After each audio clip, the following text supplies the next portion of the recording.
Hi sewist and aspiring sewist, welcome back to my YouTube channel. My name is Doyen, and in this tutorial I'm going to be teaching you how to make this beautiful Adidas t-shirt. So if this looks like what you're interested in, then you want to stay tuned and watch this video till the end. To achieve this design, these are the basic materials I'm going to be using. I'm working mainly with cotton fabric. So the first thing I have here is this little piece that I'm going to be using for the neckline band. This is a leftover from the previous materials I've used. Then I have here with me about 6 yards of taping band, which I'm going to be using for the design. Then we also have this cotton fabric here, which is about 1 trouser. This is what I'm going to be using mainly for the t-shirts. Then I'm going to be working with this standard measurement. I'm working with a large size, so this is the standard measurement I'm going to be working with. So we know for that delay, let's just get right into it. So here is my front bodice on a fold. This is the width of my front bodice, which is measured as 12 inches. This 12 inches was gotten by dividing my body measurement into 4 and adding half-inch seam allowance. Then for my length, I have 29.5 inches measured here, which is as a result of me adding 1.5 folding allowance to the actual length of 28 inches. So the next thing I'm going to measure here will be my shoulder measurement. So on my measurement book here, I have my shoulder as 18 inches. So what I'm just going to do here is I'm going to divide 18 inches into 2, then I'm going to add my seam allowance to it. So 18 inches into 2 is 9 inches. Adding seam allowance makes it 9.5. So I'm just going to mark that point on my shoulder line here, which is what you can see me do on your screen. So once I'm done with that, then the next thing will be to take my neckline measurement. So for my neckline width, I'm going to measure 2.5 inches. Now I've always said that you can always modify this depending on how chubby you are. So for my neckline depth here, I'm going to come down by 4 inches and mark my neckline depth. So what I'm going to do here is I'm going to use my French curve to form a round shape around my neckline, connecting the dots together, just as you can see me illustrate on your screen. So once I'm done marking, this is what my neckline looks like. Then on this other side here, I'm going to come down by 1 inch. I've always said that you can always come down by 1 inch or 1.5, depending on how slopey your shoulder is. Recommendably, if you're working with a guy's measurement, then you should come down by 1.5 inches. So I'm just going to slant this shape towards my neckline, just as you can see me do on your screen. So once we have that done, then the next thing will be to measure my armhole. So for my armhole, I'm going to come down by 9 inches. So from that point of my shoulder line, I'm going to come down by 9 inches and make a point here, just as you can see me do on your screen. Then on this chest line area here, I'm going to also measure my shoulder line, which is 9.5. I'm going to mark that point. So what I'm doing here is I want to form a straight line on my armhole, just as you can see me do right here. So after that, then the next thing will be to divide the 9 inches armhole measurement into 2. So I'm just going to form the midpoint, which is 4.5 inches, and mark a point there. Then on that point, I'm going to come in by 0.5, which is what you can see me mark here. Also from this angle, I'm going to come out by 1 inch. Then I'm going to just position my French curve to connect these lines together. So basically, I'm connecting the line from this down point to the midpoint, then to the shoulder line. I hope you understand. So just keep watching. I believe I are going to get along as I teach. So just like I pointed out previously, that I divided my body measurement into 4, then added half-inch seam allowance, and that was how I was able to get the width measurement of my front body. So we're going to be doing the same thing here.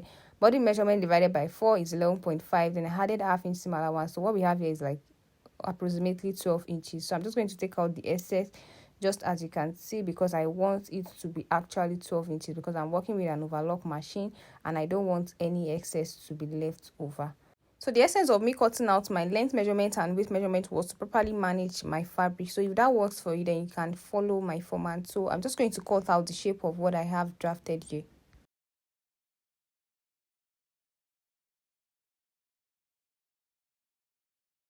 So on my back bodies, I also did the same thing here. The only difference is that I added about 4 inches allowance to the length of what we have here. So basically, I'm just going to position the front bodies on the back bodies. So the excess that we added to the length of the back body is going to be towards the top side, because we are going to be working majorly on the top side of our back bodies. Just as you can see, we have an excess at the top side of the back bodies. So I'm just going to align the front body so it can lay well on the back bodies. So the next thing you want to do is to position your ruler on your back bodice like this. So I'm basically slanting it just to measure 1 inch away from my front body, just as you can see me do right here. So we are doing this because the front side and the back side, we want it to be higher than the front side. So this is actually optional. You can actually make it equal. I've tried it by making it equal and it still brought out the same result. So for my neckline width, I'm going to maintain the same 2.5 inches. Then I'm going to come down by 1 inch. So once I have that marked, I'm just going to use my French curve to trace out the round shape. So after that, I'm just going to cut out what we have here. Next is the sleeve. So for my sleeve length measurement, I have 11 inches, while for my round sleeve, I have 18 inches. My down sleeve is 15 inches. So I added 1.5 inches allowance to my sleeve length. So that's why we have 12.5. While for my sleeve circumference, we have 10 inches, which was as a result of me adding 1 inch to my armhole measurement, which was measured as 9 inches. So that was how we were able to get the sleeve circumference. So from the top side of my sleeve, I'm going to come down by 3.5 here. Then from that point here, I'm going to come down again by 1.5. So what we have here is 2 lines. So on the second line is where I'm going to take my round sleeve measurement. My round sleeve measurement is 18 inches. Divided by 2 is 9. Adding half inch seam allowance is 9.5. So for my down sleeve is measured as 7.5. I added half inch seam allowance, so we have 8 inches. So I'm connecting that towards my round sleeve, then towards the sleeve circumference. Then on this top side here, I'm going to mark my sleeve curve. So once I have that marked, I'm just going to cut out what I have on my sleeve. Next thing here is my neckline band. So I'm going to be working with the width side of this fabric here, which is the stretchy part. Then what we have here is measured as about 8 inches. So I'm just going to be cutting 2 pieces of this because I'm not sure that will be enough, but I am assuming it's going to be enough depending on what I measured as my neckline circumference. But nevertheless, let me just cut 2 pieces of this. So I'm just going to, place this on a fold. Then I'm going to measure 2.5 for the length measurement. Then I'm going to just cut out what I have here. So I'm just going to be slashing it on this other part so we can have 2 pieces of this. So if at all it's not going to be enough, all I just need to do is join and all of that. But I believe that 1 piece of this is going to be enough because we don't need beyond that. So I'm just going to couple everything together just as you can see me do right here, and we go straightly into the sewing process. Hello, I'm super excited to announce to you that our online courses are now available. So if you are interested in learning more about streetwear, you want to know how to make t-shirts, joggers, hoodies, varsity jacket, tracksuits, sweatpants, cargo pants, and so many more, these courses are made for you. The courses are displayed on your screen. So if you are interested in registering for any of these courses, then you want to just click on the link underneath this video to register for these courses. And guys, guess what? These courses are well detailed. You're going to be learning how to identify fabrics, how to match make fabrics, size charts, measurements, and the like, depending on the course you are actually subscribing for. So you don't want to miss out on this opportunity. So kindly click on the link in my bio. Kindly click on the link in the description to actually register for this class. Bye. Moving on, I'm going to go ahead to join the shoulder line. So this is the back bodice, while this is the front body. So I'm going to be placing the front bodice on the back bodice. So basically, I'm going to align the shoulder lines together just as you can see me do on your screen. Then I'm going to be making a stitch on this part. So I'm going to do it here and do it on the other side as well.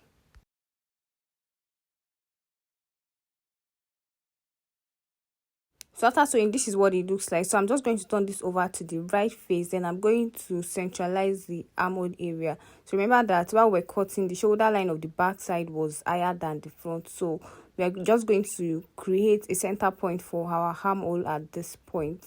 So I'm just going to properly align the armhole area like this, just as you can see. Then I'm going to notch the center point. So we're trying to create a new center point, which is what I'm going to be notching here. So whatever excess you find on this part, you just want to trim it off. So I'm just going to notch this part, then do the same thing on the other side as well, then trim whatever excess that we have on this part, just as you can see.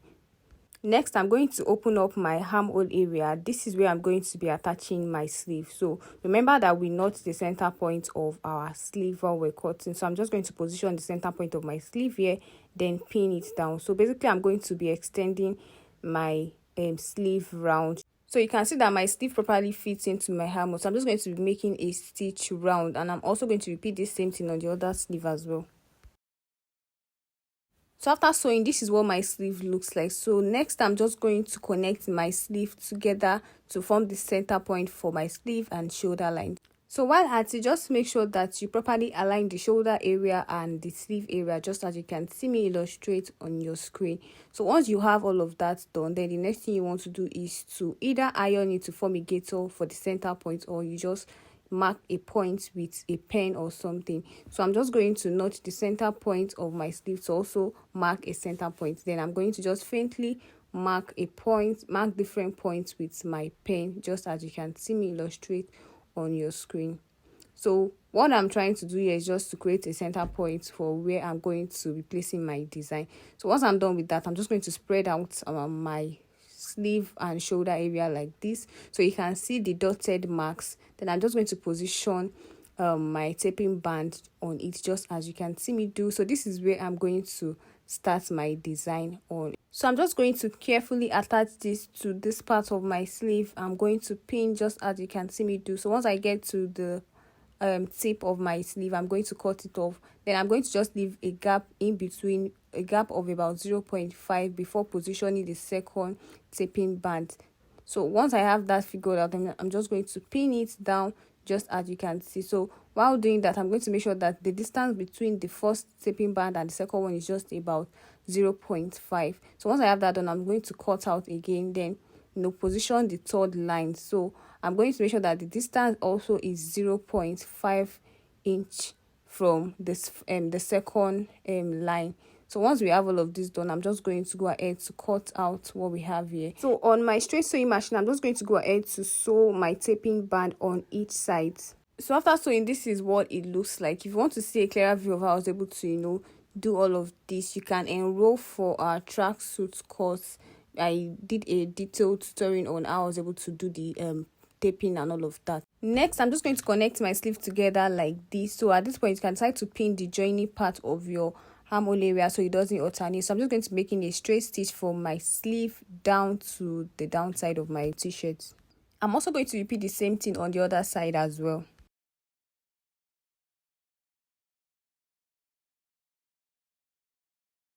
So after sewing, this is what we have. So I'm just going to confirm the body measurement, which is 23 inches. Next, I'm going to go ahead to measure my neckline circumference. So this is going to determine the measurement we're going to be using for the neckline band.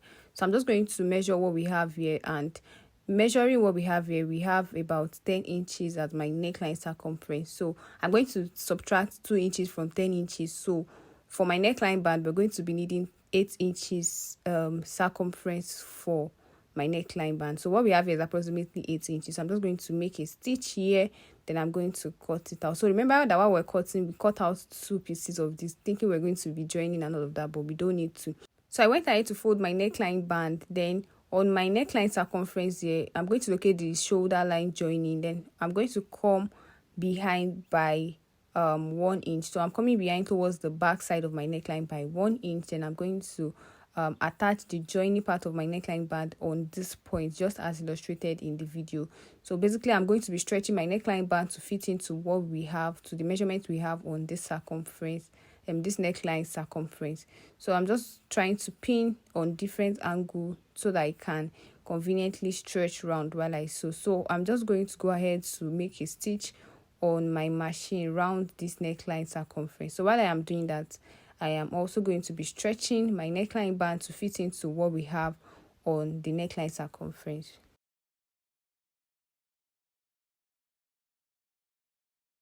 So after attaching my neckline band, this is what it looks like. So I'm just going to turn this over to the right face. So here is a clearer view of what it looks like. So the next thing I'm going to be doing here is to tape the sleeves, then tape the downside of my t-shirt. So after taping, this is what it looks like. So the next thing I'm going to do here is to add a taping band to the back side of my neckline. So I'm going to fold my taping band and position it on the joining of my shoulder line. So I'm going to just make a stitch on the width part of my neckline band. Then I'm going to extend this stitch towards the other shoulder line. So basically I'm going to be running this on the back side of my neckline, not on the front part. I hope you understand.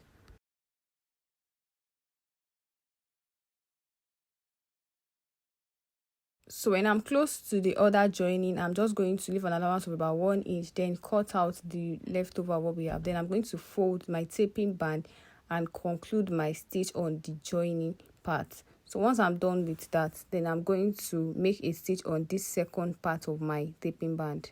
So while at it, I'm just going to properly align my major bodice properly so that there is no fold while I am sewing. So once I have that done, I'm just going to make a straight stitch towards the other end and I'm going to reverse it. So after sewing, this is what the neckline area looks like. This is what the back side of the neckline area looks like. So at this point, you can decide to top stitch the front side of your neckline, but I'm just going to leave mine like this. Next, I'm going to go on with my customization. The logo is going to come first, then the ADIDAS is going to come after. So at this point, you can decide to, measure on each side to be sure that it is properly aligned. After which, I'm going to eat this up. So here's the final look of our ADIDAS t-shirt. If you're trying this, let me know in the comment section. Please kindly like this video, comment and share, and I'll see you again. Bye.